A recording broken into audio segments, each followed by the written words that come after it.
Arteta! What a strike! What a screamer! Zola! And a fantastic goal! Arsenal back in it! And here's Limpar, lines it up, finds the net.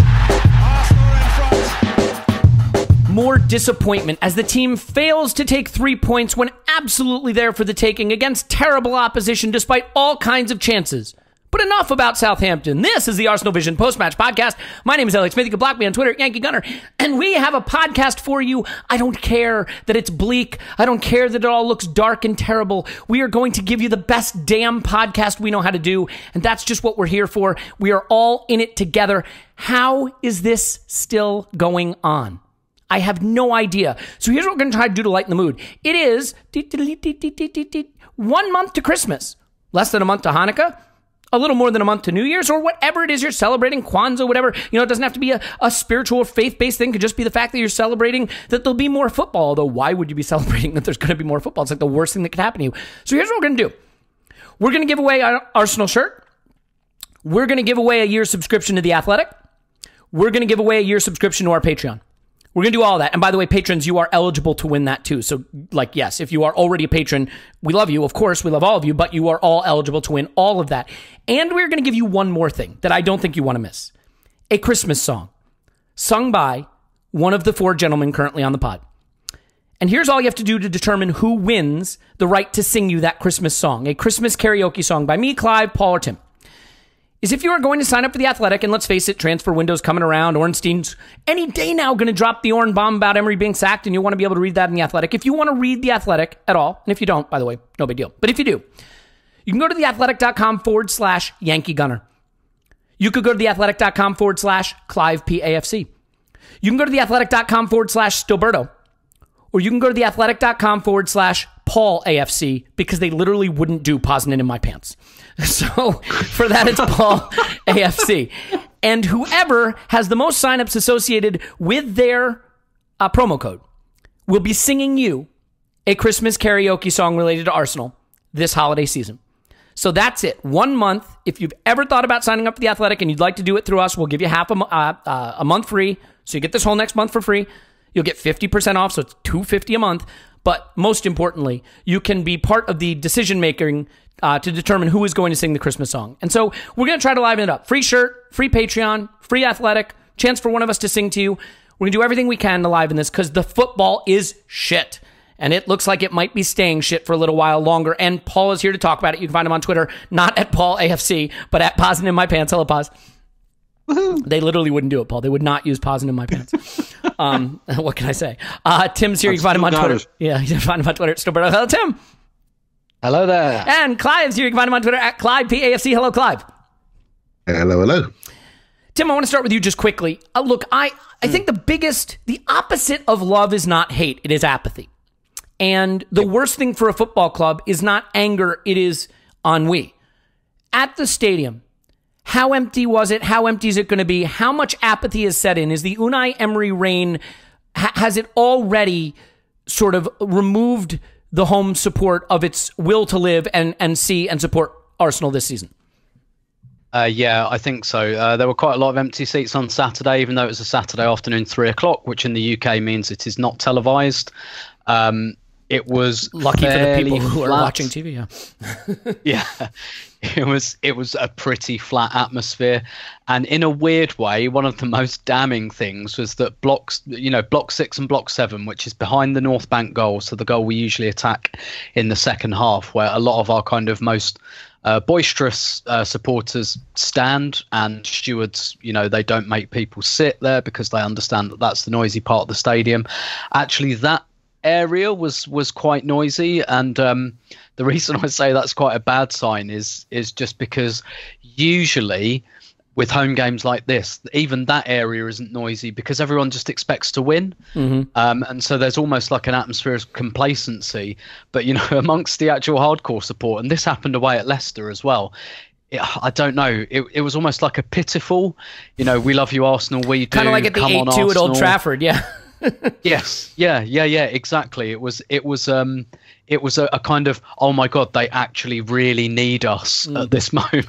Sympathy singing. Yeah. Yeah, exactly. But I've got all the time in the world for. I hope no one interprets that in anything other than the spirit in which it's intended. But yeah, it was like that little corner of the stadium, particularly in the second half, was actually quite noisy. The rest, very like contemplative, a lot of empty seats, a lot of people not bothering. And at the end, I did hear from the North, but from those blocks, actually, after the final whistle, I did hear the "We want Emery out" chant. Not absolutely. So I'm near the halfway line on the east side, so the side opposite the tunnel. So I'm not really near it. I could hear it, but it wasn't like 10,000 people in unison or anything. But I heard it, and it's the first time I've heard it. And I think I wrote about this today. I don't think Arsenal fans wanted to go back here so quickly. We had we've got our Arsenal back very, very prematurely last season, and people really wanted to buy in. And I was at that Emirates Cup game when we just bought Dani Ceballos, and the rumours about Pepe had just started circulating, and the stadium felt electric that day for that Lyon game. And it's so quickly gone sour. And I don't think Arsenal fans wanted to go here after the rancour of the end of the Wenger reign. But having been there so recently, I think in a way we're quite quick to go back there. It's not quite a crutch, but it doesn't feel like an enormous leap to be pissed off at the team again, because it's such a recent feeling. And Thursday night is going to be I don't know how much people know about this. Frankfurt fans have been banned because of issues with ticketing when Cologne came to the Emirates a couple of years ago. They're not selling to red members. They've closed ticket exchange. They're really, really worried because loads of Frankfurt fans have booked their travel. They're really worried about people selling their tickets onto Frankfurt fans. So Arsenal are trying to close that down. No ticket exchange, no red members, no away fans. I think this is going to... I think the lowest attendance was Bate Borisov a couple of years ago in the last game of the Europa League group stage. I think this is going to give it a run for its money. I mean, wouldn't we be better to have an Emirates Stadium full of Frankfurt fans at this point? Yep. Absolutely. Yeah. It could be a much better atmosphere. I mean... and it's understandable. I think top four is gone. Look, I'm a notorious jinx, so let's hope I've just breathed something crazy into existence. I believe the season is over. I believe the league season is over in November. And whatever you think the level of vitriol is, vitriol turns to apathy pretty quickly when people realize it doesn't matter. And Emery sticking around means it doesn't matter. So I really can't even summon the energy to be angry about it anymore. I'm just like, well, this season is over. And look, let's get morose for a minute. Let's go there. If you're lucky to live to 85 years old and you're lucky enough to start really caring about Arsenal, I mean, like fundamentally really caring about Arsenal at, 15 years old. I was not lucky enough to have that. You get, 70 years of Arsenal. Every season is one less. This season's gone, so that's one less. So if you're 15 years old listening to this podcast, you're down to about 69 more seasons. Nice. 69 seasons of Arsenal left. I mean, when you throw away seasons, you're throwing away memories. You're throwing away chances to enjoy something that really means something to you. And I feel that the people who run the club have thrown this season away. Clive, let's talk football a little bit because this is says here, football podcast. He goes with the back three. Look, this is a bad coach who is now leaning into how bad he can possibly be. And when it comes to the back three, like, most of the bad football we played at the tail end of last season was played in the back three. He started the preseason using mostly a back four, and it looked like he had a plan, and he started the season in a back four, and he tried diamond and 4-2-3-1, and it wasn't working, and it all just started to fall apart. So sure enough, in the Europa League against Vitoria away, he tries the back three, and it was so clearly in preparation to use it at Leicester. It failed at Vitoria. It failed at Leicester. And now he's got Southampton at home, a team that can't score, a team that can't defend. And it's a chance for him to say, fuck it.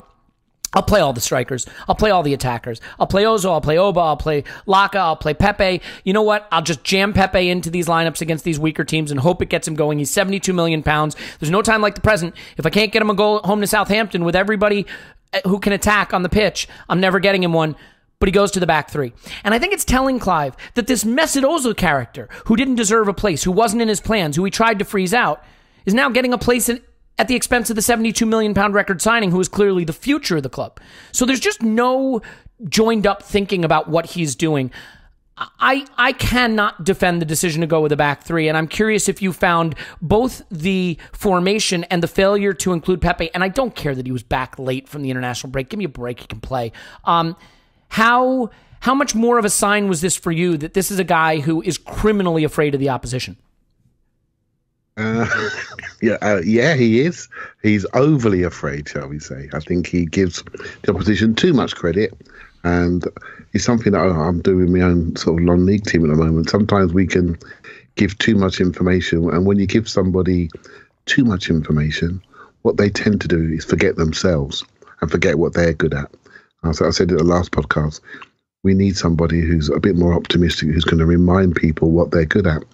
Because I look at the players and I see a group of players that look trapped in their own game and not getting the extremities of their game out, just getting their minimal game out. And I just don't sense they're being motivated in a positive way to bring out their talent. You know, I was just watching the Chelsea City game earlier today, and I thought I'd watch that as research for this podcast, because watching our own team is a bit tough. And I'm thinking, okay, well, what do they have? I looked at Chelsea's team, I looked at them, I thought, they look confident. They look like they believe in their manager. They're not perfect. They've still got Kurt Zouma giving the ball away halfway up the pitch. Jorginho, once you get him exposed, you can still run around him and tip-tap past him. But they do have a team of sprinters. They do have a team of aggressive runners. They can go both ways. And basically, they play with a sense of pizzazz and flair. They got speed everywhere. And I look at our teams, when we're down, when we're not where we need to be, we're not very quick. We're not structured in the same way. We're far too stretched out front to back. I've been saying it for a long time. I suspected it was David Luiz. It definitely is David Luiz. And he's the leader, and he's dragging everyone back with him. We can't cover the spaces. We look massively unstructured no matter what system we play. So we may as well do what you say, Elliot. Get all of our expensive talent on the pitch, keep 6 behind the ball and keep 4 ahead of the ball and see what they can do. Very simplistic. Again, that's what Mourinho did at the weekend. He had Dyer in wings and he left the front 4 to go and win the game. And it's very simple, particularly for a home game, but it could work. Because what we saw, even though I don't mind that shape, but you need to be confident, you need to be brave, you need to push on, you need to push people back, you need to be on the halfway line, you need to have a central midfield, not so much side by side, but one in front, one behind. You need to really run through lines, you need to be aggressive.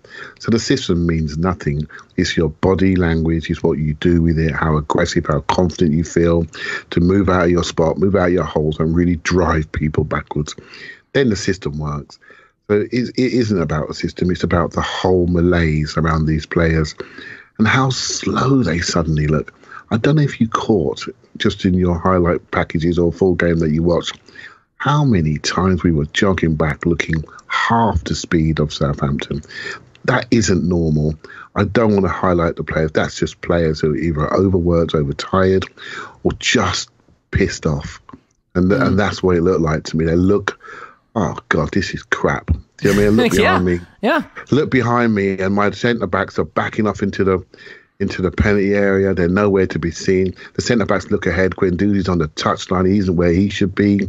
Torreira's running around, little legs pumping left and right, covering all the spaces. Ozil's looking for when we get the ball in turnovers to try to help out so we can spring forward. We have 2 forwards doing their bit now and again. It's just inconsistent and spotty. Right, so I could critique a lot of players, Elliot, but I'm loath to, because what's the point now? How do you judge the motivational piece? Yeah, there's something missing, isn't there? And I don't want to. I could do it, and then next week I'll be doing it to another player. I don't think it's the right thing to do. I think looking at it, you don't need to be a football analyst to work out we're at half speed, half pace, half motivation, and it's just too patchy at the moment. Yeah, and I got to tell you something. Look. I couldn't figure out who this manager is because everybody's been calling him the Spanish Moyes or the Basque Moyes. And what I realized is that, no, you know who he is? He's Sean Dyche.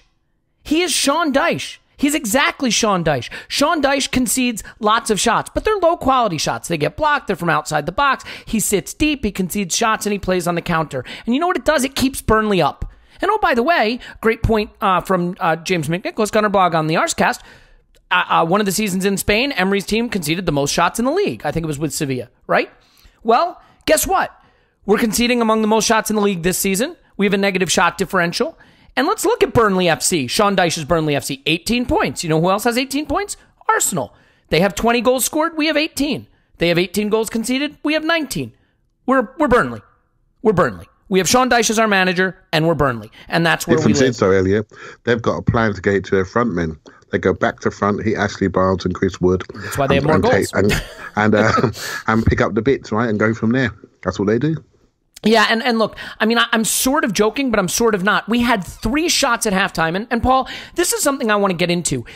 It is easy to poke holes at the Arsenal defense as the problem with this team. And I think the problem with Emery is he keeps trying to figure out how he can make us more defensively sound because he's worried about the amount of goals we are conceding. When in fact, it is the lack of coherent consistent attacking play that is making us so bad. 3 shots at home at halftime against Southampton.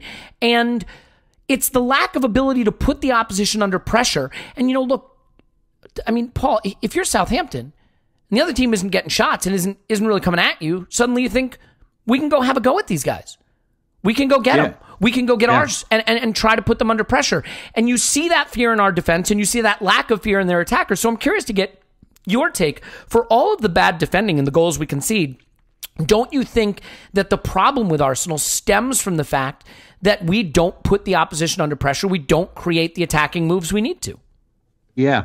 So, like, if you've ever played charades around the holidays time, there's that thing where you say, I'm going to mime the whole thing in one go. So in answer to that, and in answer to what is Emery's Arsenal, here's a quick take on Emery's Arsenal. First, we go to the Southampton dressing room where Ralph Hasenhüttl is about to give his fire 'em up talk.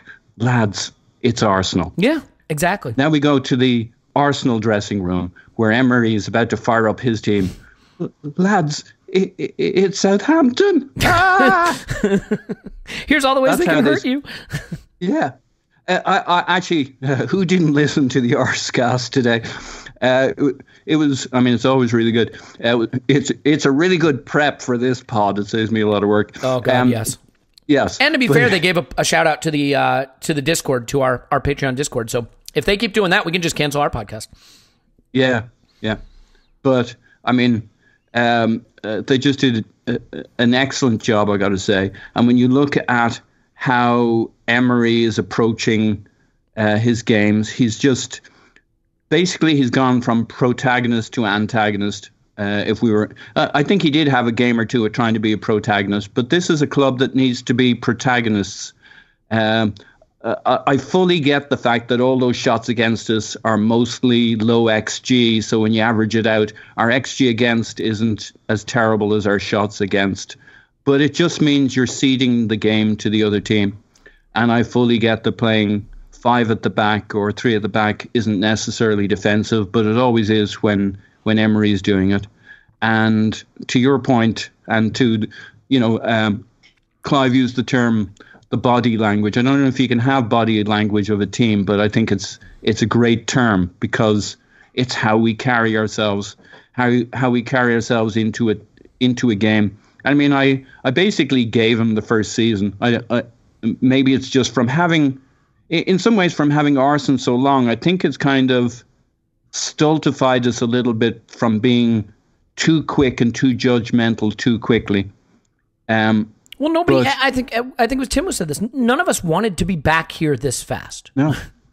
No, we were all so up for something different. And I kind of said this the last time around, but I mean, what did he have to do to be better than Arsenal? Not much. And I'm not. I mean, everybody on the pod loves Arsenal, so this isn't a swipe at Arsenal. It was just a swipe at the last couple of years and the slide, the slide in the decline, or sline as I call it to save time on the podcast, because we're short of time, and the last thing we need is somebody yapping away and just take. Anyway, you're doing it, yeah. Okay. Oh, okay. So we were so ready for something better. And what did he have to do? Just get us a little bit more organized. we'd throw a little bit more money at it, some better players, some additional defenders, a bit of rigor, a bit of structure. We were up for some tactical flexibility, taking into account the opposition if they're really, really good. You could find 10 ways we could have been better, train better, be fitter, blah blah blah blah blah. And like we got worse in every department you can measure us on. We got worse, and Southampton crystallized that in some ways. I mean, what did we have to do against Southampton, a candidate for the worst team in the league? We had to outperform them. We either needed a win or we needed a loss in this game just to bring things to a head, and we got a draw, which explains a lot of things in terms of reaction across the board. I mean, you just need decision, and it's a sad situation. It is, yeah, and I mean, look, we're at the point now where there's no defending it. Our shot differential is negative. Our goal differential is negative. Our expected goal differential is negative. We've scored tied for the 8th most goals in the league. Our XG is tied roughly for 12th in the league. And Tim, it is just a problem for me now that I look at this team and I say, look, there is a way that a big club needs to play, not just because it's what you need to do to accrue points, but because when you have big attack-oriented players who are used to playing for big clubs or you feel that they're playing a certain way, you know, even with Jose Mourinho, we saw it. Like, these players don't want to sit deep and counter and pick their opportunities and get 5 shots a game. They want to be in the box, wreaking havoc, shooting at goal.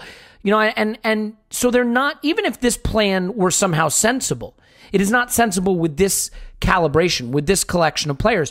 But what I want to get to you on is the halftime switch. You know, Ted Knutson at StatsBomb has made a good point on his podcast that Emery's teams just throw away too many halves of football. So what does it say that we're level at halftime, right? I believe we were, right? 1-1? Yep. And he changes to the back 4 and brings Pepe on. If you're level at halftime and you feel you had the right plan from the start, then theoretically that plan should still be good and you should go on to win the game.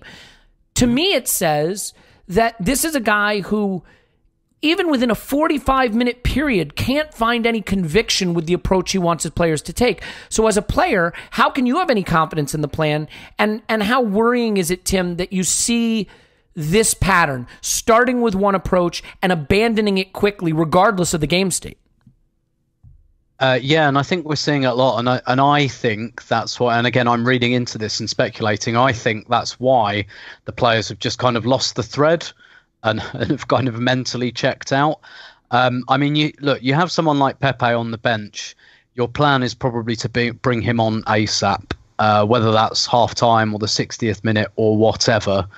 And I suppose it could have been a bit of a plan, but like you say, when it's level at half time and you've just equalised, then you're right. Like if you've got kind of faith in what you're doing, then, you know, perhaps you keep it going to the 60th minute. And I think, you know, to your point about playing like the wrong type of football for a top 6 kind of club.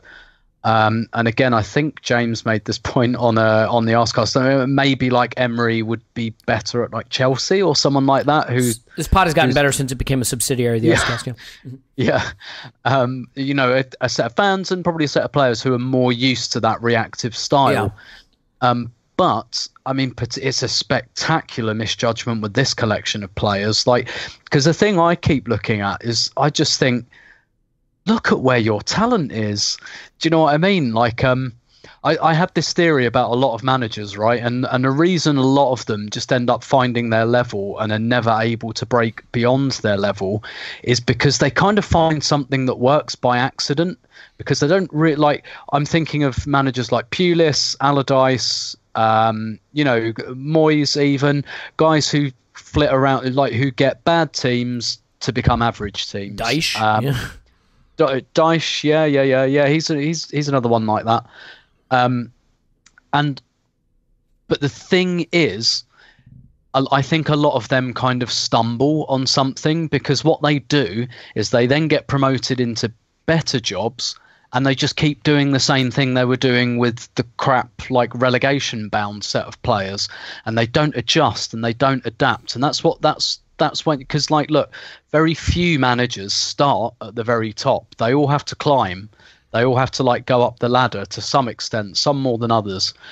But what the really good ones do is they're actually good at management, and they know what they're doing, and they think, okay, I've got a different team now, so I've got to do something different with this set of players, and this is where the talent is, and this is how this team is comfortable, and this is how I see them playing. Whereas the bad managers, they just go, I'm going to do the same thing I did in my last job and hope it works. And that's what Unai Emery is doing, because there is just no way he could have inherited this job, looked at this team and gone, yeah, what I'm going to do is make them really conservative and sit back and make them terrified of the opposition. Because, like, you know, like you say, that's probably ill-fitted to most kind of top 4/6 teams. But to this squad in particular, it's like you've got Aubameyang, Ozil, Lacazette, Pepe, you know, even someone like Ceballos, who's a Real Madrid player and one they're not giving up on yet, which says something for him. You know, and you've decided to lean into Socrates, David Luiz, and Granit Xhaka. Like what are you doing? Like, what are you thinking? Looking at this collection of players and doing that, and one of the things I'm really curious about, and again, I don't know the answer, is all this kind of you know, making the opposition seem like an absolute monster in the mind of his own players. Like, because look, it's not a bad thing. It's a good thing to look at the opposition. It's a good thing to have like action plans for things that they might do. That's a good thing. But you can do it too much, which I think it's fairly obvious he is. But does he ever look at the opposition's weaknesses? Yes, I was just going to say, look at where you can hurt them, not where they can hurt you. You're Arsenal, they're Southampton. Exactly. Does he ever, and maybe he does, I kind of doubt it, does he ever go, they're right back, he switches off all the time, go for him, Aubameyang, go over there, he's weak. You know, have you ever heard the expression, find the dope? I think it was, I mean, right before I got really high that one time. Oh, no. Did you mean something else? It was that I first heard the expression, Graham Souness said it, that when he was playing for Liverpool in the European Cup, obviously they couldn't do video analysis of the teams they were playing. So like Paisley used to tell his players, first throw in you get, race over and take it as quickly as possible and look at the opposition, look at who's switched off. Look at who's turned their back and who isn't looking. And once you've seen that player, target them. What if they're all playing for your team, though? Well, yeah. And well, that kind of comes to mind with Southampton's first goal, right? Find the dope. There's all of us, yeah. I mean, find the one that isn't the dope there, basically. But yeah, like he can use this video analysis and this stuff that, you know, isn't bad stuff, just use it slightly differently. And it just seems to me that the worse things are getting, the more he's retreating into his flaws, and the ceiling's just fallen in, basically. Yeah, and you look at it, and like I was looking at a chart today, Tammy Abraham is getting among the most shots with among the highest XG per shot in the Premier League. That is a sign that Tammy Abraham is an excellent player. But I'm going to tell you something. I think Pierre-Emerick Aubameyang is every bit as good as Tammy Abraham. And he's just not getting the volume of shots to do that. And like, it makes me sad because I don't think Lampard is a genius, but I think he figured out, I'm going to get Tammy Abraham, you know, into the box, and we're going to get him the ball. And that's, you know, that's going to be our priority because go ahead. The same with Mason Mount. Have you looked at his shot stats? Like, he doesn't seem to understand that he has teammates. He's just shoot. And actually, if you ever watch Lampard play, you can probably understand why he would encourage his players to do that, because he made a career of doing that, just shooting on sight. And that's what Chelsea do. Yeah, and I'll tell you something. Look, you made a point about managers changing. Look, Pep Guardiola's never won without the most talent. But there's something to be said for being the type of coach who can be good with the most talent. Maybe Unai Emery is the type of coach who is better with less talent. You know, I mean, there are types of coaches to coach talented teams. There are types of coaches to coach grinders. There are types of coaches to coach defensive teams. The fit is all wrong. And Clive, you made a funny point in the chat here in Skype. We were bringing up the halftime subs and the fact that he can't even commit to his plan for a half. And you said, you know what? He did this last year a lot, and I loved it then. And I'm sorry if I just outed your comment, by the way, but I think it is a really important point because last year when he made these halftime subs, we looked at it and we were like, finally, a manager who reacts when it's not going right and makes changes. And that was the right response from us. We do want a manager who reacts when it's going wrong and makes changes. The problem now is what we realize is it's actually the sign of a manager who doesn't have any conviction to a successful approach, and so he's constantly having to adjust and change. I'd love the idea of a manager who, if we're having a bad half, changes it at halftime. I don't want a manager who has to do that every fucking game and really has no internal compass about which direction the tactics should be pointing. So the other thing I want to ask about from you, Clive, though, is the irony, of course, though, is, and maybe some of this is squad construction, which is not his fault, but the thing I notice is, so at halftime, he changes it, and he brings on Pepe, and he goes to a back four, and we have a better period. But it also forces Aubameyang a lot further out wide, and I don't think he has a feel for how to get the best players into the best positions, and I think he's scared to make the choices he has to make that happen, which is probably just pick one of Lacazette or Aubameyang. Let's talk about the period that he called the best 20 minutes of our season, which I think is pretty hilarious. That period where we were more effective. What worked during that period where we were on top of them a little bit, and why do you think we weren't able to hold on to that? Okay, so first thing, I do think it probably was his plan to go back three to start. Have a look at the game. I'm just going to say as I see it, right? Have a look at the game. We did the back three last game. Have a level of continuity. Have a look at the game. See where we are. Pepe coming on at halftime. Did that a lot last year. Threw away halves of football. We found it quite interesting. Yeah, because it was new and we didn't know what we were seeing. Yeah, we found it quite interesting. We found this is exciting because the Arsenal 70-minute substitution, we got bored of that for the last 10 years. This guy's making changes at half time. This is great. You know what I mean? 22-game unbeaten run. Okay, the underlying stats are not great, but you know what? Let's give this guy a chance. Let's give this guy a chance.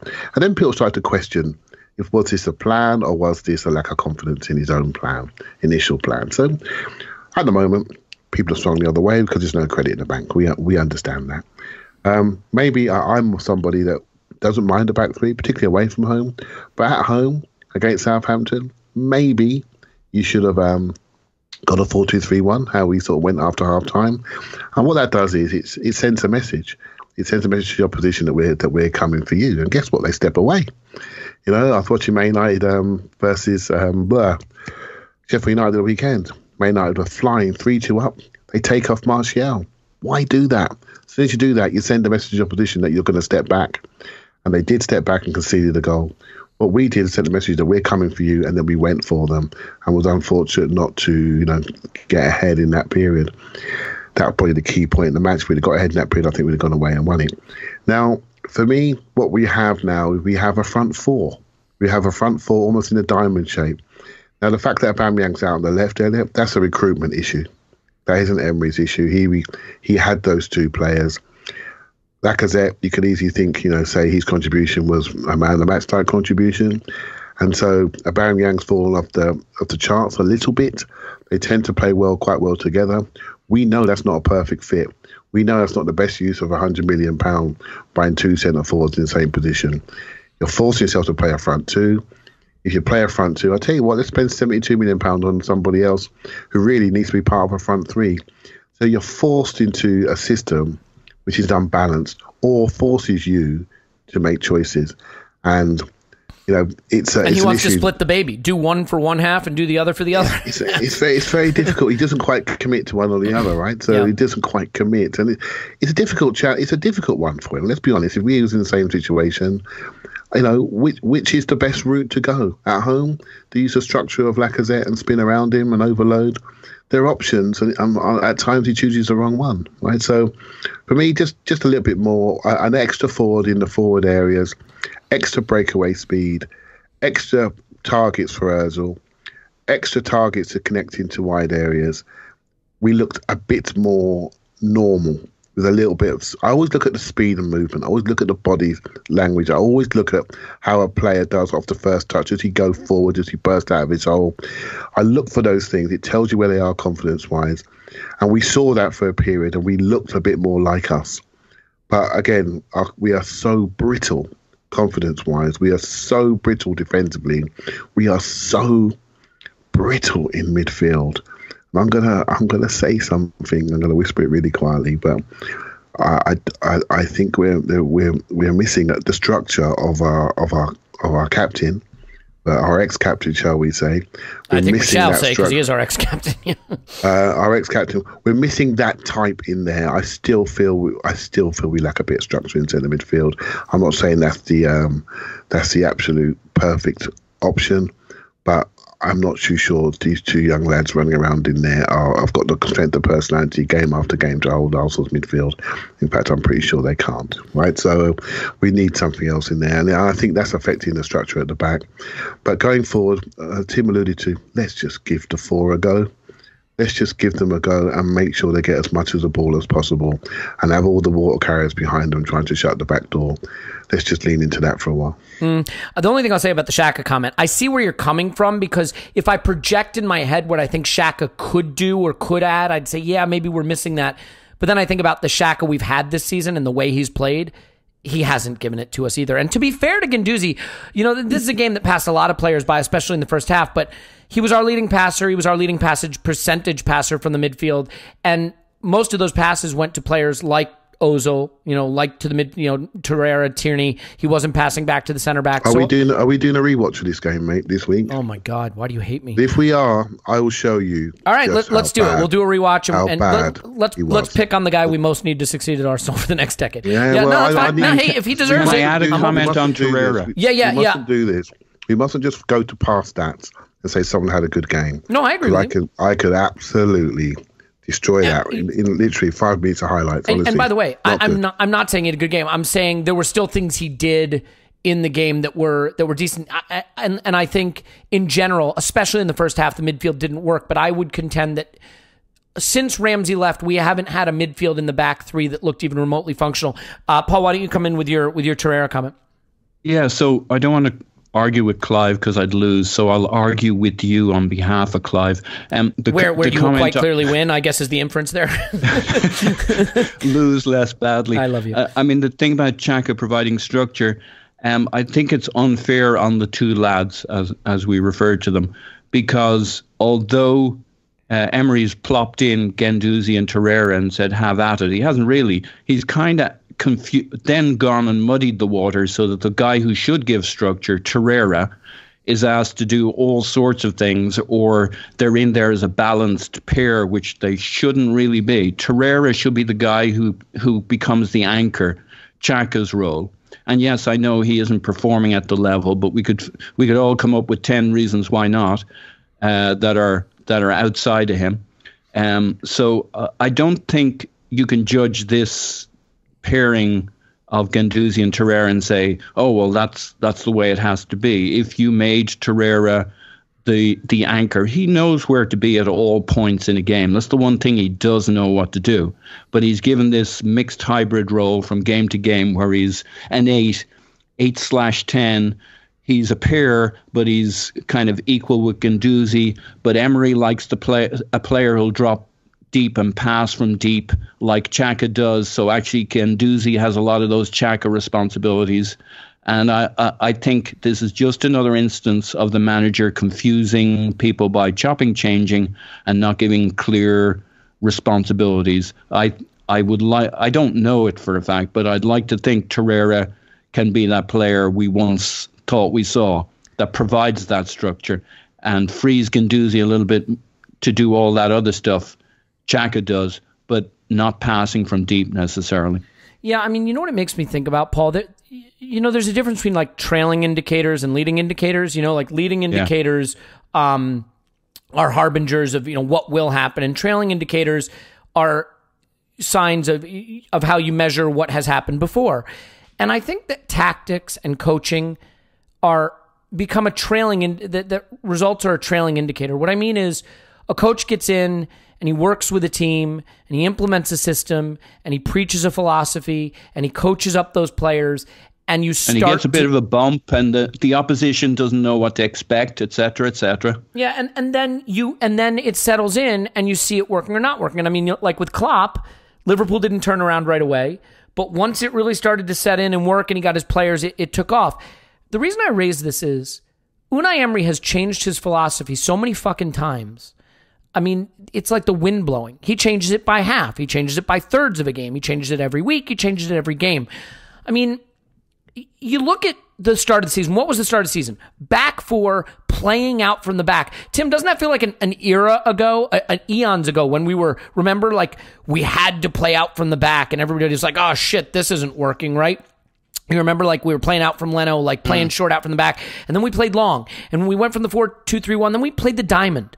But the diamond kind of got killed early at Anfield, so we stopped playing the diamond. And then we kicked long and we played the back four, but then we switched to the back three. But then in the middle of the game, we went from the back three to the back four. Like, I guess what I'm saying, Tim, is like, how can a coach have a long-term developmental impact on a team if he has no long-term outlook for what his team's identity or approach should be? Now, whatever you do, don't let Clive back in or he'll destroy me. Tim. Yeah, and to be fair, he's already getting into it. We have a separate debate happening in the Skype chat, so it's fine. But you know what? We'll release that to patrons. I'm kidding. We will not do that. We're not monetizing the Skype chat. Go ahead, Tim. Yeah, so I mean, the simple answer is he can't, and you can see that. I mean, you can see it. If we stray into the murky waters of intangibles for a few minutes, you can see it written all over the players' faces that, that they're, I mean, whether it's because they're confused or whatever, I mean, we're kind of projecting by saying they're confused, but they don't look happy. They don't look like they know what they're supposed to be doing, really. That's kind of that. Well, like one of the things that confused me in the first half of this game was like, and look, I suppose to be fair, most of our best work came down the left, but that's because everyone was on the left. Like that was my side in the first half, and I was looking at it and I was like, Özil's on the touchline, Guendouzi's on the touchline, Tierney's on the touchline, Socrates is playing left-sided centre back, and he's often over on the touchline. I was just like, Aubameyang was like hanging. Like, I don't understand why Aubameyang was being asked to play so wide in a system that had wing backs. Like, you look at that first goal with Lacazette. Aubameyang's like over out on the left wing, and then he has to like sprint into the area to get in position. Like, he's not already just standing there. So I was just looking at it and I was just like, this is nuts. Like, and you know what that means? There's a massive fucking crater in the middle of the field, and I was looking at it and I was like, we've literally just got Torreira standing there, and it was just like, all Southampton have to do, and we've seen this all season, all Southampton have to do is one pass, and they've gone from middle third to our third in one straight line pass, completely unobstructed. Yeah. And his obsession with wide areas and everything like that, but nobody knows where to run when that happens. Nobody knows, like, there isn't like an emergency action plan, for someone who's quite cautious as a coach. Like, when it breaks down, nobody seems to know where they should be standing, which is really weird. It's given us this like worst of both worlds, where we're cautious, but we're still not defensively solid. Unless they check the position of the moon and the cycle of the moon and the day of the, how do they know what system they're even in? I mean, how would you keep it all straight? Yeah, I mean, there's a reason that this is remarkable, right? There's a reason managers don't do this. There's a reason that, like, Emery is quite unique in this respect, because managers don't do it, and the reason they don't do it to this extent is because it's not a good idea for really, really obvious reasons. I agree, you don't constantly reshuffle. Having like a bit of tactical flexibility is a brilliant thing. It really is. Like, there are some things about Emery, like, looking at the opposition, fine, good. Having some tactical flexibility and ability to go between systems, fine, good. But that's not what's happening. It's not flexibility. It's panic. It's grasping. It's, oh, fuck, what do I do this week? Because nothing else has worked. It's just grasping. And the worse it gets, the more he's just grasping and just throwing, like it's like the ring toss, basically, of tactical solutions, and of course that's going to confuse the players, and of course that's going to unsettle them. And if you want an insight into whether you think it's Tool's downtime, or whether you think it's revolt, or whether you think it's just confusion, or whether you think it's just a little bit of apathy, just look at the reaction to the last minute equalizer. I do have that on the run of things I want to talk about, because for a minute I was like, did Lacazette used to play for Southampton?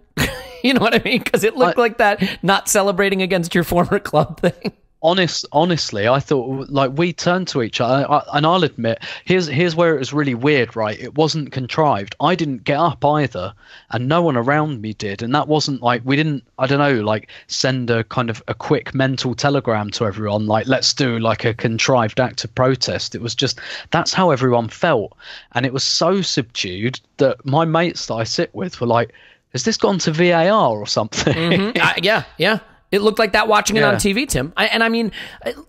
There was a part of me, and I realize this is tinfoil hat time, but like, there's a part of me that thought they were all crestfallen because they might have saved Emery's job. Like, I know that's silly, but I literally was like, wait, when did Lacazette play for Southampton? Because it looked like that. I want to take a break here and come back with a lot more, because I do want to talk about the late game failure to really be able to chase a win, the 21 shots allowed, how bad it can get, what this says about Raul, and a lot of that. And I want to do that without this turning into 2 hours of bitching and moaning, even though that's roughly what is deserved right now. The one thing I will say about the errors leading to goal, the first goal comes from an error, the second goal is a penalty, but like, I do think that when you chop and change so much, change the lineups, change the system, change the tactics, players don't know who's around them, what they're supposed to be doing, where they're supposed to be going. And they can only hold so many ideas in their head at once, and then you make a mistake. There's a reason that if you're texting and driving, you wind up dying, because there's only so many things your brain can process at once and do effectively. And I just think you see these players trying to do calculus on the pitch, and they can't do it. Socrates was played on the left of Luis in the first half, on the right in the second half, in 2 different systems. Really good point. He got slaughtered. But yeah. Really, really good point. I just think that why is he giving the ball away deep, and why are we, committing fouls, and why are we making these errors? Well, I think a big part of the reason we're making the errors is because we're not sure what we're supposed to be doing. And it is just amazing to me that he has taken this collection of talent in the attacking half and chosen to lean into this approach. I would say this approach, there is an approach. So here's what we'll do. We'll take a quick break. We'll come back with more. I do want to let you know, by the way, in the new year, we're going to back off doing a lot of promotion. So we're going to have a new year that is sort of promotion free for a while. And that is sort of my way of saying thank you for, those of you who are not interested in it, putting up with the promotions leading into the holidays. Again, if you want to hear a Christmas song from me, from Clive, from Paul, or from Tim, all you have to do if you were thinking of signing up for The Athletic is go to theathletic.com/Yankee Gunner, or Stilberto, or Clive PAFC, or Paul AFC, because they wouldn't do Pausing in My Pants, which is understandable. And whoever wins, meaning the most signups associated with their promo code, will be singing to you for the holidays. So we'll take a quick break and do the dumbest thing imaginable, which is promote someone else's podcast. We're literally going to do that, but it's okay because they're friends of the pod. Amy Lawrence and James, and even Ian Stone from the greatly missed Tuesday Club, how we could use them in this trying time. But you'll hear about that. We'll come back with more right after this. Stay with us.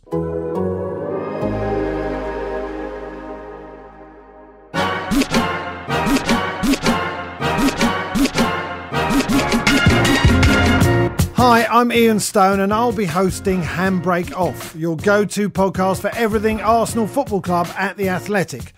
We have a great team of writers in North London, Amy Lawrence and James McNicholas, and we'll bring you the best insight into all the goings-on at the Emirates. And let's be honest, there are a fair few goings-on at the Emirates. We'll take you down memory lane and reminisce on some of the most fascinating moments in Arsenal history, and of course, there will be breaking news and reaction to all the big games and the Europa League matches as well. In the first few episodes, we'll be discussing the current state of affairs at our clubs, state being the operative word. Amy and James will be revealing their Arsenal team of the decade, and I'm sure you'll have an opinion on whether it should be Shamak or Bentner up front. And club legend Lee Dixon will join us for an exclusive chat. To hear this show and many more, don't forget to subscribe to The Athletic.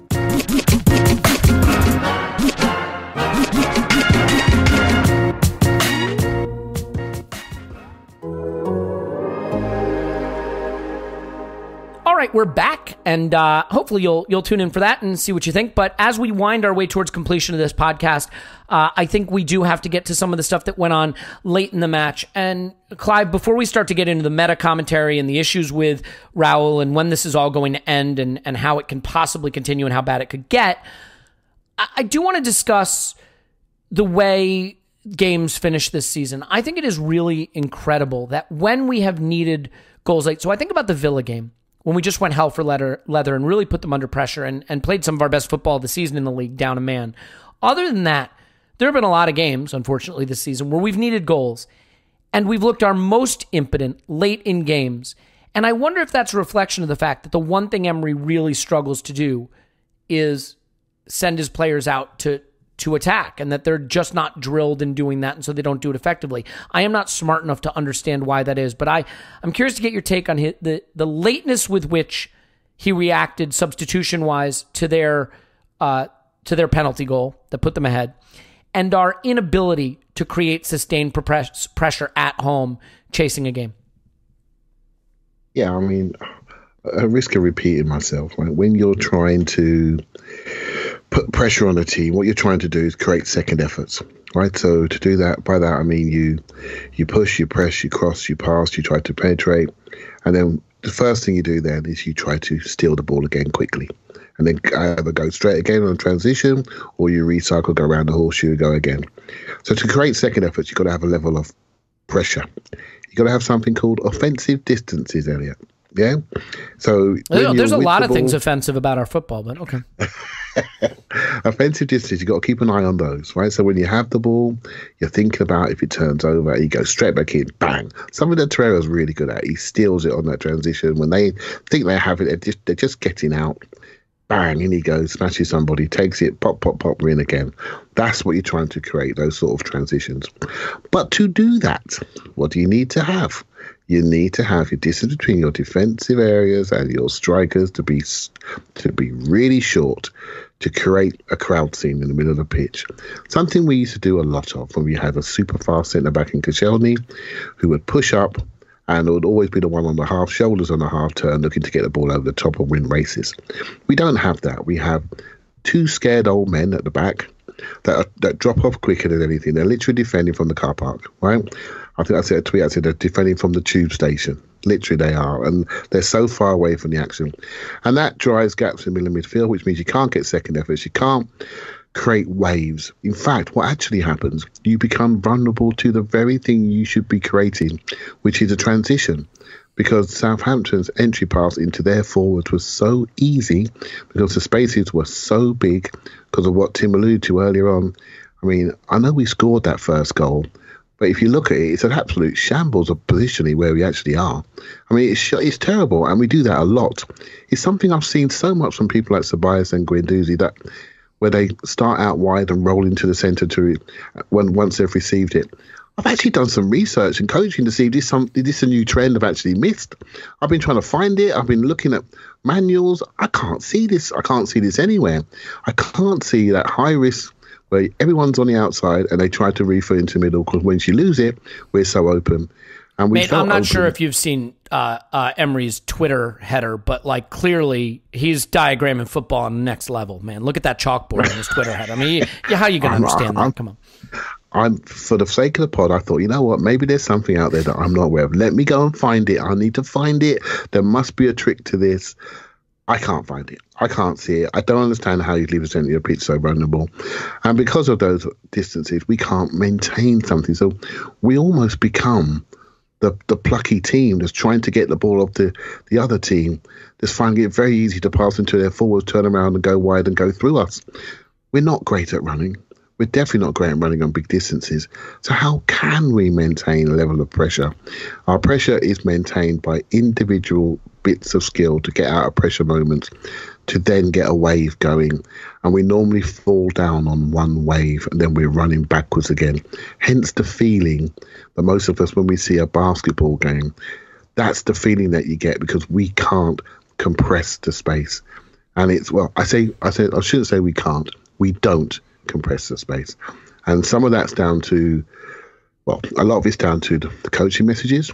A lot of it's down to the strength of personality to make sure your team does a certain thing at certain times. A lot of it's down to we get exposed because some of the player types we have are just not athletic enough. You know my views on that. But to hide athleticism, you reduce the space. We don't do anything. We have unathletic players in a big space. How can you maintain pressure? You can't. Yeah. Well, and then it all falls apart. And the interesting thing, Clive, is that I thought Ozil was pretty good in the first half, actually. He was one of our better players. And yet the irony is by not having Pepe in there and Aubameyang being kind of out wide, he's just distributing so many of his balls either right back to the midfield or out wide. He doesn't have, he's dropping in between the lines and he's finding the space and he's collecting the ball and he just doesn't have those hurtful passes to make. I mean, I think if you're going to play Ozil, you want to give him some kind of platform. The funny thing is my biggest complaint about the Giroud era was he was such a stationary target. Center backs could, get physical with him, put a body on him, get behind him. He wasn't going to hurt you running in behind him. While Lacazette is superior and a little quicker, I think he's similar that he likes to go back to goal, that the center backs can keep him in front of him. And Aubameyang's so far out wide that there's no, they don't have to worry about the space in behind them. And I think that all just leads to the same conclusion, which is we are very easy to play against in that respect. Paul, but before we get to some of the meta stuff, let's at least touch on Pepe's involvement. Giant Gooner in our Discord did his data review, and it's so interesting looking at his touches. I mean, for the first 20 minutes he's on the pitch, they're all in our own half, and he has just been tasked almost all season long with collecting deep and trying to progress the ball for lack of any other way to move it forward. It's just such a shame, when we see him struggling, to realize that part of the reason he's struggling is he's just spent so much of his early Arsenal career in his own half. But he did get free. He did get in behind. He made a bad choice. I'm curious to get your take on his performance and how he's being used and what he's doing right now. I mean, I think the pass was the right decision maybe, but it was a little too flat. He got unlucky with his volley that hit the bar. What's your take on what's happening with Pepe? Yeah, I also think he was a little unlucky on that pass. I mean, it was, it caught the guy. I think it was his trailing leg. It certainly wasn't particularly deliberate as a block. And he just played the wrong angle, though, right? I mean, it should be out in front of Ozil, play it forward and across the box. He tried to just play it square. Yeah, I mean, is my memory of it. I could be wrong. Yeah, you can critique his execution on it for sure, and I think he could have got it off just slightly sharper. You had a sense he was still in two minds about it for just a fraction too long, so he gets it off a little quicker. But I think as a choice, I mean, had he taken the shot, I don't think that's a 50-50 by any means. It's probably a 20%er, and even worse for a guy lacking a little confidence. And we would have all been saying, "Oh, just square it to Ozil. He was wide open," because he was. So I wouldn't hammer him too hard on that, but you could definitely sense a little indecision, a little lack of confidence, and so yeah, there's some criticism there for him. I mean, I think overall he was good. I know what you say about it's not a good sign that he's playing so much from deep, but as I kind of said before, he's used to it. That's how Lille used to play, so it shouldn't stop him shining. And I think we've seen him streaking up the pitch on the counter. It's just we haven't been good at stringing those counters together often enough. I'd agree with the manager that it was one of our better 20 minutes or so going forward, but it just the price we paid to expose ourselves with that level of effort going forward, we were just wide open going the other way. And it's one more player you can only say, well, you can't really judge him in this environment. I mean, geez, he comes in, he's got this price tag on him. He is adjusting to the environment. He's in joining a team that doesn't know what style of playing they're playing from game to game, from week to week. So we won't really know whether this was a great investment or not till we get to the next stage, which is it's funny because we're doing all this talking around Emery and whatever. But this conversation should have really been baked about 5, 6, 7 games ago. I mean, this is done. He's done, and the questions aren't really Emery anymore, or the style. But I mean, each game's a new buffet of reasons to get wound up again about him, but it's the same shit, different game. Yeah, there's nothing like having one of the worst teams in the division having their coach more upset with the draw at full time and talking about how they should have scored 5 or 6 and should have won the game, and him being right. Tim, I want to talk about some of the end of the game stuff, and the first thing is just sort of the incoherent way we finish games. I realize we got the late equalizer, and we'll maybe just revisit your point about how it was celebrated, but for the most part, it didn't look like we had a lot of ideas, and they were by far the more dangerous team late. How do you explain our ability to look incredibly vulnerable while chasing a game without actually looking particularly threatening? Like I've seen Arsenal teams, overcommit to chasing a game and get picked off under Arsene Wenger. I saw that. But while we were doing it, we were also battering the opposition, and that can happen. This is the weird hybrid model where you neither batter the opposition nor defend at all. How do we manage that? I mean, you can only assume it's that they're not really coached how to attack, and particularly in that kind of scenario, or maybe they're only coached in like one particular way to attack. And I don't know. I mean, going back to my point earlier, do we look at weaknesses in the opposition defence or anything like that? So when it comes to, because this is the thing, right? One thing we can say with some certainty is that Emery likes to play games on the margins and treat them all like they're 50-50 and try and nick them by a goal or draw or whatever. But when you get into that stage of the game where it's chaos, you can't do the marginal stuff anymore. You can't do the trying to edge the game and trying to sit back a little bit and things like that. You've kind of just got to go for it, and it just really doesn't seem to come naturally to an Emery team, which is incredible, really, given the players that we've actually got, and that their confidence is so shot now that even 4 really, really top class attackers can just kind of look so bereft of ideas so quickly, and whether they don't know whether they have the trust of their coach to do that. Maybe they think they'll be reprimanded by their coach if they do that, if they kind of commit everything to attack. And it's just I just find it really, really strange. But I think the other thing is, at the moment, Arsenal, there's definitely some intangibles. There's definitely low confidence and things like that. And when you've got low confidence, the defence doesn't get up. I know Adrian Clark highlighted in his breakdown a point Clive has made on this podcast and many others about the defence just retreating and not engaging. And the second there's a turnover, they're all kind of, They've got their backwards roller skates on towards the goal line, and then, because the thing is, even if you win the ball back doing that, I mean, usually you don't. It ends up in a shot on our goal, but you win the ball back doing that, and then how do you get the ball forward? I mean, even if you look at the second equaliser, Clive was right that the first equaliser is a bit of a mess. So's the second one. I mean, where does it come from? It comes from David Luiz at right back, just walloping the ball forward, and Aubameyang flicking it on, which is, I can't believe that's a training ground move that was worked on, not least because it was Martinelli on the left, and that sounds like Burnley team. Yeah, no, it does, and by the way, it shouldn't go unremarked upon, actually, for someone whose build-up play is often not derided so much, but we talk about how he doesn't really have much build-up play. Aubameyang had a big part in both goals, some 30 yards from goal. Nice touch for the first one. Really good flick on for the second one. But you can't tell me that's a rehearsed move or a plan, that David Luiz is out at right back smashing balls to Aubameyang's head. That's, obviously you take goals as they come, but that's not like trust in the process or anything like that. It's just,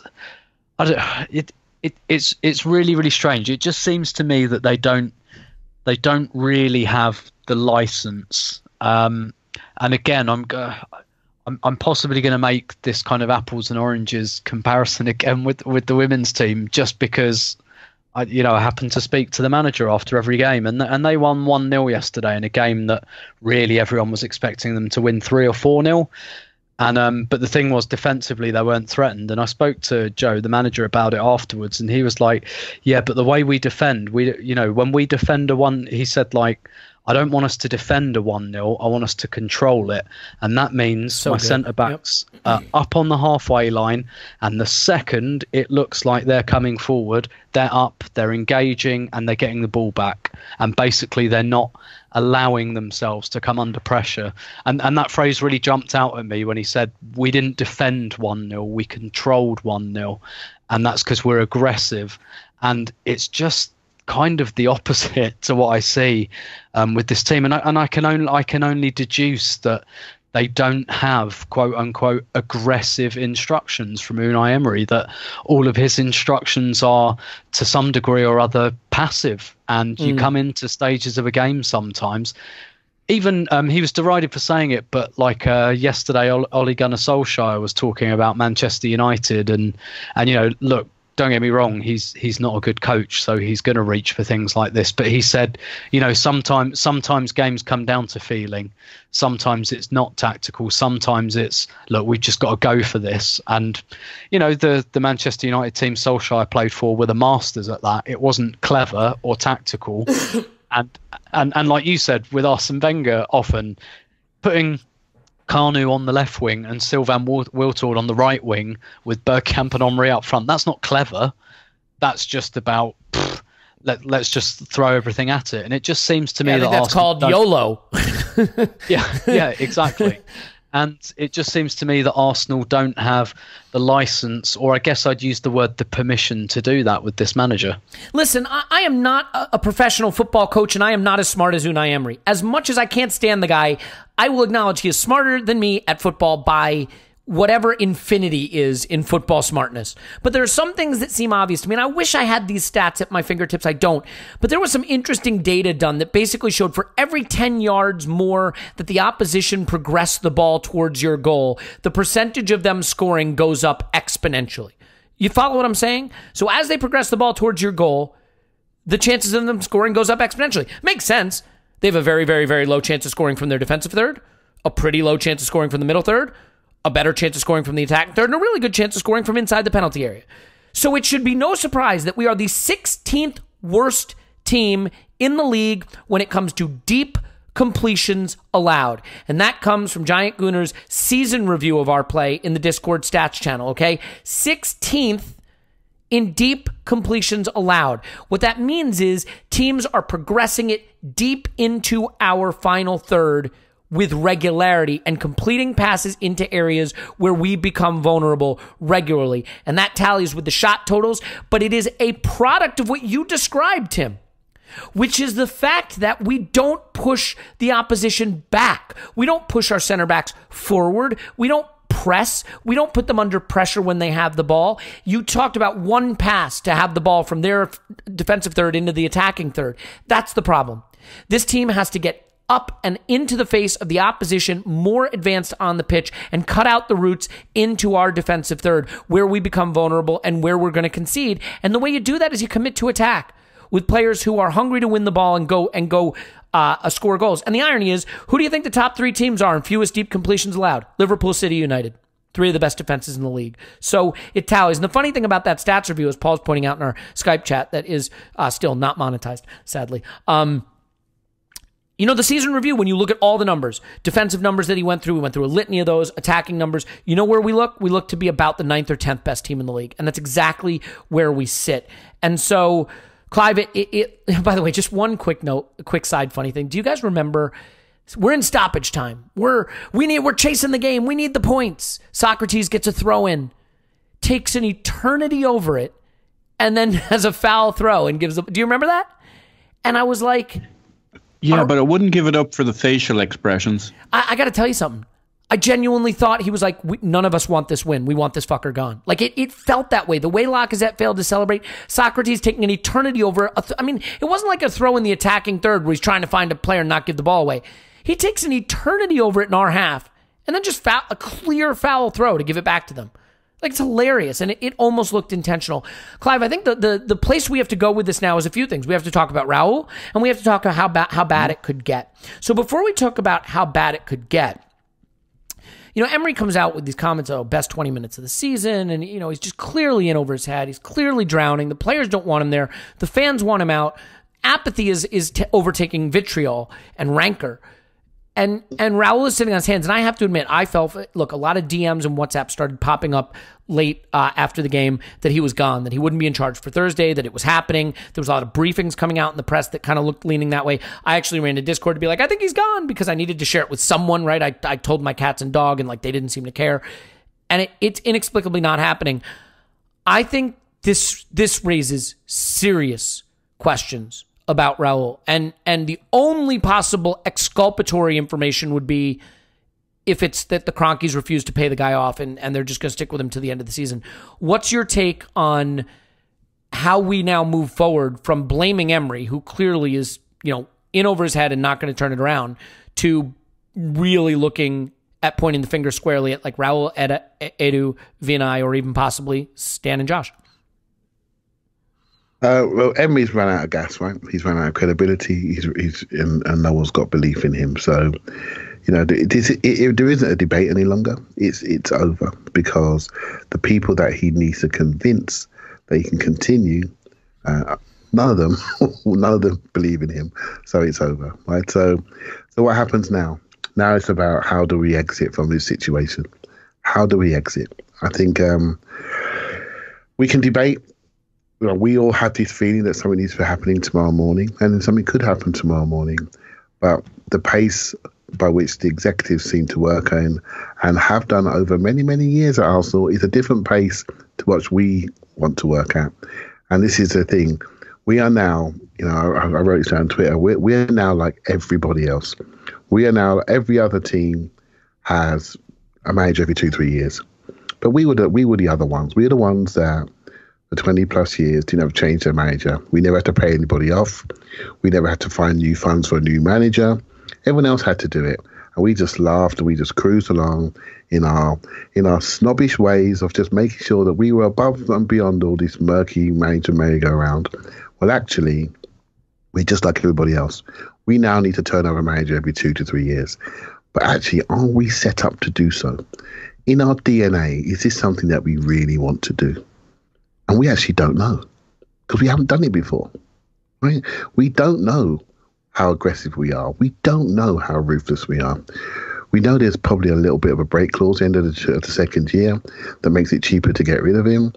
Knowing Arsenal, they wait to hang in to the end of this year. But now they've got to do something earlier. I mean, it's like, okay, we got to do something. I could be misconstruing this completely, and something could be being planned as we speak. But none of us are confident, are we? Because we haven't seen this before, and we don't really know what type of club we are in deep adversity.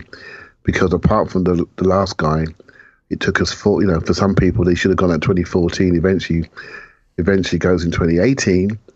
It's like, okay, that took a while to get where it got to, and now we're with Emery. We all know it's time to change. We've all tried to be patient, some more than others. But we now know it's done. It's not about us anymore. It's about the players, about the club, it's about everybody. We all know it's done. So what are we going to do? And now we start to question those people and their quality. I know Tim wrote something, and I haven't quite got to it yet, but I know he wrote something. I'm sure he'd like to answer this question. But we're now going to judge the quality of these individuals just when we need to, in a state of adversity. And this is it. You get paid. You're in the leather seats in Diamond Club. You know what, son? You got to earn your money. This is it. Get the black book out, Raul. Get your contacts going. Work out a step, because you need to look at what's happened. Look what didn't work with this guy, and start to think about the characteristics of the next guy that we're going to need and the timeliness of it. And I don't think any fan wants to throw away another year, because another year in this state on Thursday night football just decreases our size more and more and decreases our attractiveness. So I think I don't want to kill him yet, but I'm really close. And if something doesn't happen next week or so, I think the questions that you're asking, Elliot, will need to be answered really loudly. Yeah. And I mean, the problem for me is look, I don't want to write revisionist history. You can go back and listen to podcasts. You can read things I've written for The Athletic or whatever it was, when I was writing for The Athletic before they hired good writers and I became extraneous, which was the right decision on their part. Look, I had huge doubts about Raul. And I think this summer felt very encouraging because part of my doubts were like, is this just a guy who like he doesn't really know what he's doing and he cozies up to big agents and that's really what he's about? And I said, you know what? Though he got it done. We made some savvy moves. We made some big money moves. I mean, maybe there's something here. But the reality is that the extent to which he seems to have been the guy who wanted Emery to come in the first place and who was standing by his man at the expense of the club, and a guy who, you know, at the moment just does not seem to have any understanding of where this is heading or any ambition for changing it. I think you have to ask serious questions about Raul. And look, if Raul is a problem, then we're in trouble, because all you have to do is take a look over at Manchester United, a club with far greater resources than we have, and look at Woodward, right? And realize that a bad executive in a position of authority over the club and the players and the coach can crater you. So, Paul, I mean, are you at the point now where you look at that and you say, Emery's going to keep us at a pretty low ceiling and a pretty low floor for the short term, but Raul being bad would potentially keep us in that situation for the longer term? Oh, yes. And I think it's fair to say, I might be wrong on loads of things, but I was very, very early on saying Emery must be Raul's man. And I had a logic for it. This was back in the days when that wasn't really the thinking. But I've always felt Emery must be Raul's pick. He was the guy who was always going to know the most about Emery. And it's kind of an Emery move. You know, he works within the well-known folks of football. He's got the agents, the contacts. He's going to go for a name. That's just kind of his thing. It's always worried me that we've lost Sven Mislintat, who's a thinker outside of the box, because Raul is hopefully a good thinker inside the box. He's not going to be a thinker outside of the box because he comes from the mainstream. Hopefully he's really good at what he does, and that would have been a great blend, the outside and the inside thinking. There's more risk with outside the box thinking. So Raul's a play-safe guy, and Emery should have been a play-safe option. I can see why he would not have been comfortable with Arteta, which was an outside-the-box approach, and why he sensed that Emery was the safer bet, and he's got it wrong. But it's his man. What I like about the conversation you guys just had is I think that's right. I think the pressure needs to switch from Emery. In some ways, we won't. But we should stop talking about Emery. That's done and dusted. Stick a fork in it. We all know. I mean, it's not much that unites the fan base, and maybe you can't judge by Twitter, but for 90-something%, I think, I don't know what the Arseblog poll ended up as, but it was hundreds of thousands of people, or at least well over 100,000. And 90-something, we don't agree on anything in the world. We never agreed on Wenger until maybe the last day of his tenure that it was time. But for some time now, and certainly now, it's and with Wenger would swing back and forward. With Emery, it's relentless, it's consistent, and it's going in one direction, thanks to his consistent results or underperforming results. So we should almost stop talking about Emery and put the pressure on Raul, as I think is about to become the case at this stage. I think he was hoping to dodge a bullet this weekend. It's all about Raul and whether he can act and whether he can move forward. What I'm hoping is, obviously the narrative at the moment is he's already shown that he doesn't get it, that he's still hoping that Emery will pull a rabbit out of a hat, which is the wrong answer. Because even if Emery does start to turn results around and start scraping some points together, it doesn't change what we all know and what we all see. No series of 3 or 4 results changes that unless, that time to prove he's not who he might have been was the first few games of the season. We know who he is. and even a few good results, even beating Southampton. We should have beaten Southampton 3-1, 4-2 going into this weekend because we can't defend. We weren't remotely in. They had a far better shot at that result than we did. So like, we're just miles off. We all know we are. If he can't see that, that is deeply, deeply troubling. So this is no longer a judgment of Emery. That was weeks ago. This is a judgment of Emery. This is a judgment of the structures within the club, the decision-making, the ownership. And the pressure needs to go up the line. We need to stop talking about Emery, start talking about Raúl. And my hope is, as I always trying to find something I can clutch on to. Good for you, buddy. Something good within our club. My hope is what the delay is this. It's just not that easy to pivot from one manager to the next without going from the frying pan to the fire. And that's been in place or part of their thinking for at least some period of time now, some number of weeks, hopefully like 4 or 5 around the same time. They should have known before we did because they got so much more information. But sometimes too much information, too much contact, too much relationship is a cloud. Emery gets to tell them his thinking instead of them taking a step back and just looking at the same feckin' numbers we're looking at.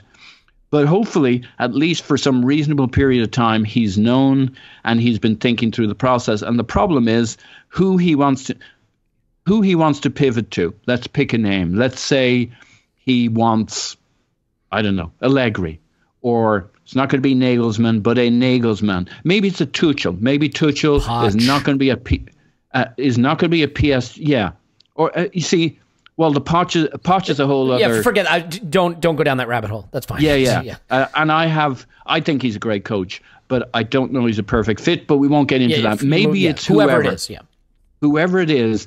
He has a vision of to where we need to go. He just can't do it till next summer. And maybe the Freddie option is not as slam dunk as we all think it is. And that's why he's kind of stuck right now. That's what I hope. I hope he has a plan. I hope they know who the manager or the managers are. And it's just not as easy as it seems to us. Because the alternative is we're either totally dysfunctional or Raúl's not very good or some combination thereof. I think there are reasons we haven't changed manager yet. And whatever reason you want to put forward, there's only so many, right? One is Raúl still trusts Emery. He believes in Emery and he's sticking with him. That's what all the briefings suggest. And it's really fucking scary if that's the case because it means Raúl's an idiot. And that's bad for us. And it means we're stuck with Emery, which is also bad for us. 2, he doesn't believe that he can get the guy he wants right now. And he doesn't want to go with the caretaker for one reason or another, but he wants to make the change and it's coming. That's still probably wrong, but okay. And 3 is Stan won't let him sack the guy because he doesn't want to pay him off. And that's super fucking scary for our future.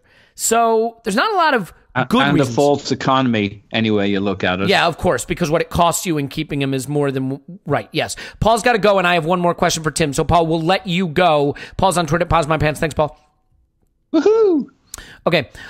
Tim, we're going to finish with you, and you get to answer the most fun question of the podcast. Oh, nice. Where's the bottom? Where's the bottom with this? Assuming we are continuing to stick with him, we are currently on pace for about 52 points in the Premier League. Having said that, we are just finishing our easiest run in the league. We are on 11 points from our last 27 available. I would submit to you that over the next 15 games, it is not unreasonable that we will accrue no more than 10 points. That would put us on 28 points with just 10 games left to play and put us on pace for 41 points. Where is the bottom if we stick with Unai Emery? I don't think it will quite get that, but I think it will be mid-table basically. You say the bottom. I think that's what will happen if we stick with Unai Emery. I think we'll have, the Chelsea season from a few years ago, the Moyes season will be 8th, 9th, something like that. That's where all the trend is pointing. I don't see that miraculously turning around. I think the players have kind of tuned out and all of that. So. I think that's what's I think that's really the bottom. I don't think that Emery's going to survive till the end of the season. It's already gone on far too long, obviously, but I just don't think they can withstand it. They tried to withstand this with Wenger for a little while, and we all saw how unpleasant that got, and they ended up getting rid of Arsene Wenger a year before his contract was up. So I don't see it going on for that long.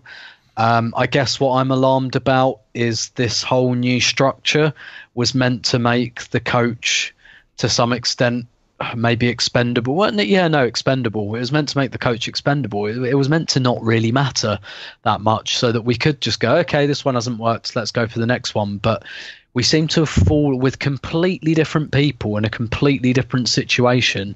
We've fallen straight back into this, oh my God, we can't get rid of the manager. No. And that just raises question. I mean, we don't know the reasons for that, I guess, but that just raises questions about the confidence of this structure in itself. Why is it so beholden to this one piece that they've tried to make very clear through communications is just that, a piece, an important piece, but a piece of a puzzle?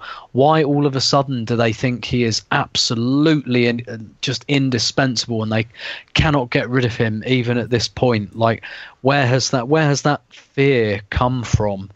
Or is it just that he's Raul's mate and Raul likes him? It could be any number of reasons. I find it very, very worrying, and I think my faith in that structure has completely collapsed. I don't think I quite bought in as much as everyone else did. I'm not going to drink the Kool-Aid and say that, no, I always thought they were going to be rubbish. I didn't. I was cautiously optimistic. I tried not to go all in, because I know that's what happens when you get new people in. Like, your initial instinct is, look at who wins Player of the Month for August every single year. Everyone always loves the new guy. And so I tried to keep a bit of distance from that. But I was cautiously optimistic. I'm not saying I thought they would be wasters or anything, but my faith in them has collapsed completely. Like, even if they get rid of Emery tonight, I'm thinking you've still thrown a season away, and a big one, and that is a massive, massive error. And that is your first test in this role, and you have comprehensively failed it. It might be that they're handcuffed by the Cronkies or something like that, but and maybe they are, we don't know. But ultimately, even then, like, who cares what the reason is? It's the same result. It means that either they're ineffective or they are prevented from being effective, and ultimately that adds up to the same thing. And that for me has massive ramifications beyond Unai Emery, because he'll go sooner rather than later. He's not going to survive. But what's left, that hugely worries me now, because I don't have any faith in the people that are running the club anymore. And it's very meet the new boss, same as the old boss. And I find that I'm in. I don't like feeling like this, but I just feel really pessimistic about the next 5 to 10 years now, because I've always felt that while we're under the Cronkies, we've got a problem in that the owners aren't ambitious for the club. And you think, well, okay, they've brought in some new people and maybe they're ambitious, and we can have some ambition by proxy, but either they're not or they're just not capable. And that's a crushing feeling. That's a crushing feeling. I'm not going to Norwich on Sunday. I decided to give my ticket to his mate so he could take his kid.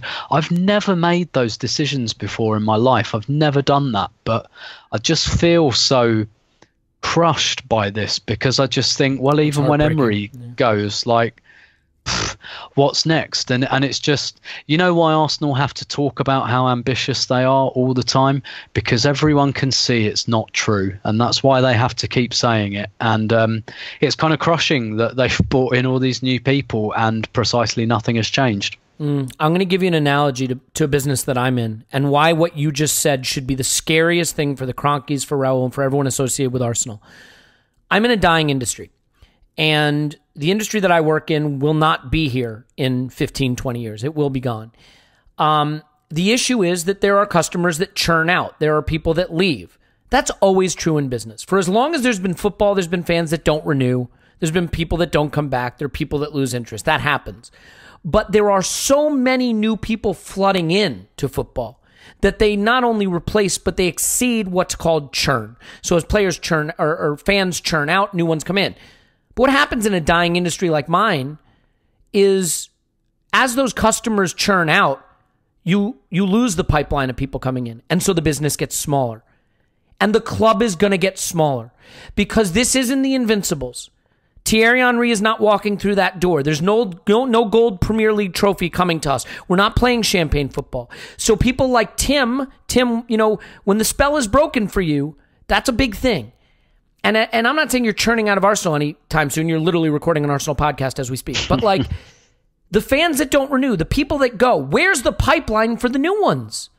This isn't capturing the imagination of some bright-eyed 12-year-old who wants to be a lifelong Arsenal fan. My daughter's only 4, but if she was 14 and I was trying to sit on the couch with her and cast the spell over her, the same one that was cast over me and cast over you, it's not going to cast. This is a business that will get smaller and a club that will get smaller because the people in charge of it are not able to grow it, are not able to increase its appeal. And that can only be done by capturing the imagination with the football on the pitch. Emery can't do it, Raul won't change it, and Stan doesn't care. And that is a huge fucking problem. Let me ask you the question, though. Point blank, we stick with Emery the rest of the season. How many points we finish with? Something in the 50s, mid-50s. How about Clive? How many points? You know me, I think we win every game. I've stopped. I can tell you we won't. I've stopped thinking that. I've stopped thinking that. I think, I'd agree with the same. We don't need to throw ourselves into that hole. This is not getting any better anytime soon, and something will have to be changed. Otherwise, we are in trouble. And I tell you what, we're closer to the bottom 3 than we are to the top 3, right? So, you want to know where the bottom is? Relegation fight. Just think about that. If we stick with Emery the rest of the season, I think 45, 44 points is in reach because, I can't stress this enough. We've just come out of the easiest run or about to come out of the easiest run of our season, and we've picked up 11 from 27 points. So it's not hyperbole. It's not bombast to say, what we have coming up is City, United, Chelsea, City, Liverpool. It's all coming up. I don't. Yep. You want us to pick up any of those points? I don't see it happening. It could be a reason why they haven't changed because no manager wants to walk into that run of games. It's going to be a challenge. So, well, who could is a caretaker because they don't get a choice. You just say, Freddie, it's yours. And I'm not. But maybe I can with the Freddie thing. I think maybe he's got ambitions to be more than just a caretaker. He sees that would himself complicate it. Yeah, and certainly would. And Arteta doesn't want to come into this type of role. Why do you throw your managerial career away with this dysfunctional club? Why would you do that? That was always my reason for him not taking the role the first time. And why would you throw your career away on this? There's got to be something else. I used to think that we were ahead of Manchester United in the development curve because we had these people in the background. We had Raul, we had Edu, we had that structure. But actually, I don't think we are. I think on the playing side, on the people side, I think that needs to be manifested in what we do now to really think that structure is actually better than Manchester United's. Because if you don't act when your leadership is requiring you to act or how a club leadership should act, then what are you actually doing apart from drinking the Sancerre and having lovely meals in the Diamond Club? What are you doing? And that's what we need to start. That sounds nice, actually. That would get me back to the club. Maybe that's the program they need. Sancerre and the Diamond Club for everybody. Maybe they'll have few enough fans that they'll all fit soon enough. I don't know. We'll see what happens. What a fun ending to the podcast. Good stuff. Good times. By the way, if you want a little sliver, you guys want to hear something kind of crazy that was brought to my attention in the Discord chat, and I apologize. I really do apologize. This was brought to my attention in the Discord chat, and right now off the top of my head, I can't remember who it was, but it's a really, really good point. Do you guys want to hear something scary? Just for fun? Go for it. If we lose to Frankfurt on Thursday, and Liège beat Victoria, Liège are on 9, Frankfurt are on 9, and we're on 10.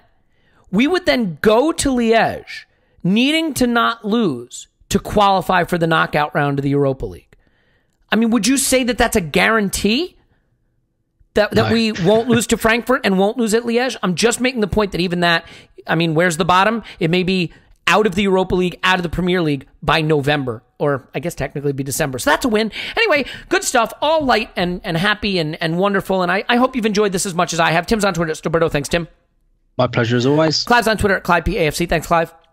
Thank you very much. The most important thing we have is each other. And I say it, and I don't mean it tongue-in-cheek. The thing that gives me the most joy right now with Arsenal is talking to you guys, is talking to people on Twitter, is talking to people in the Discord, is the WhatsApp chats with my friends. Like, Arsenal fans are the fucking balls. And it's not fun right now, but the best part is what we have in each other. So hang in there, everyone. And we love you. And we'll certainly do our best to keep it light where possible, although it hasn't been possible very long. But who knows? Maybe an Orenbaum is around the corner, and we'll have something new to talk about soon. In any event, we love you, and we will talk to you after Frankfurt 10, Arsenal 0.